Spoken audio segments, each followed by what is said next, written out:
ওটা চিন্তা করলে আমি ইমোশনাল হয়ে যাই যে যদি কখনো আমার অ্যাক্টিং ছেড়ে দিতে হয়, আমি অ্যাকচুয়ালি আমার মনে হয় আমি অনেক ডিপ্রেসড হয়ে যাবো। আমার কাছে মনে হয় আমি অভিনয় ছাড়া কিছু পারি না। সো আমি লাইভে এসে প্রথমবার মুখ খুললেন জনপ্রিয় অভিনেত্রী পারসা ইভানা। ব্যাচেলার পয়েন্টে এবারের সিজনে তাকে না রাখার সিদ্ধান্তে গভীর হতাশা প্রকাশ করেছেন তিনি।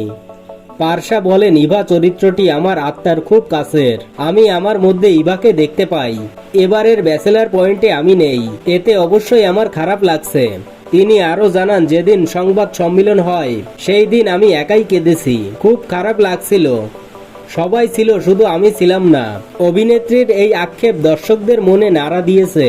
কাজল আরফিন নামে পরিচালিত ব্যাচেলার পয়েন্ট সিরিজে ইভা চরিত্রটি পারসা ইভানাকে অনেক বেশি জনপ্রিয়তা এনে দিয়েছিল।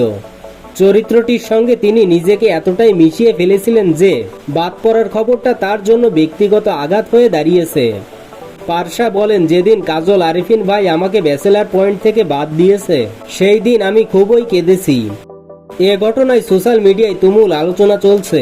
ভক্তরা তো কেউ কেউ পরিচালকের সিদ্ধান্তে সমালোচনা করেছে, আবার কেউ কেউ বলছে নতুন মুখ দেখতে চান।